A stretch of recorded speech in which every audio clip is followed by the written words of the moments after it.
Hello and welcome to Brave Soul's Resurrection Rewind, where today I'll be taking a look at one of the very first characters I ever did a rewind on, and one of the very first 6 stars ever, the mind version of Gin Ichimaru, who before his resurrection was one of the worst 6 stars ever. Now let's find out if it still holds true.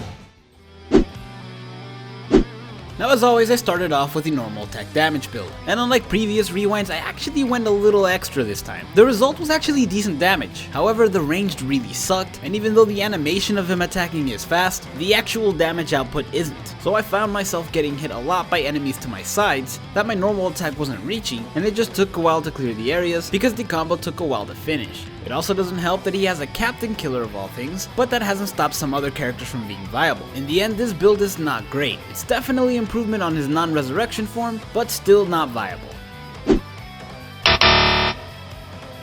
Next up was the strong attack damage build, and I was actually really impressed. One of the things that they gave this character that he didn't have before was Frenzy, and that's probably the best thing they could have given to him, seeing as he is a higher SP character. It's not crazy high, but it's definitely better than it was, and that definitely adds to the damage. The result was being able to one-shot almost every type of enemy with a single strong attack. That said, while he does have better range than some of the other OG characters, it's still pretty bad. Not to mention that when you use it up, you're stuck with a really bad normal attack. So while yes, you can use this build, the strategy would really be just wait till your strong attacks come back to be able to maybe deal damage to some enemies. It is still pretty heavy damage though, so I am gonna say it's usable, but definitely not recommended.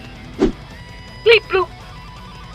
Next up is a strong attack recharge build, the only build that was actually viable last time I made this video. And much like last time, it's definitely viable now, seeing as this time he has Frenzy, and his SP is much higher. Plus, since he has Frenzy, being able to spam strong attacks will greatly increase the chance of you inflicting debilitating poison, which just means additional damage. You don't have to use your normal attacks very often, though occasionally it might come up, but either way you don't have to wait long for your strong attacks to come back, so it's not like you have to rely on them for too long. So yeah, it's definitely still viable, and I have to say the best out of the 4 builds.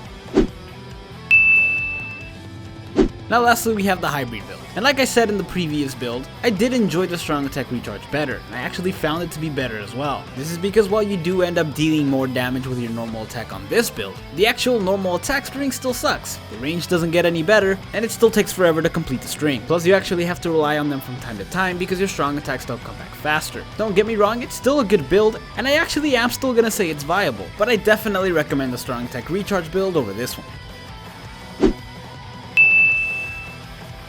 So yeah, in the end, he still gets a C from me. Sure, some of the builds were viable, but they're really only viable in like 5-star raids and maybe 5-star co-op. Anything harder than that, thanks to his Captain Killer, would be extremely difficult to complete with him. Still, it is a major improvement on the regular 6-star version, and the character still is fun to play.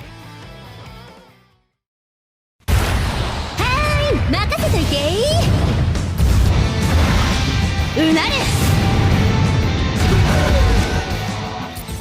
Thank you guys so much for watching. I swear the rewinds will become more common just as soon as my job ends, which should be in about 10 days. Then I should be able to do them again on a weekly basis. So until then, please let me know what other characters you want to see in a rewind.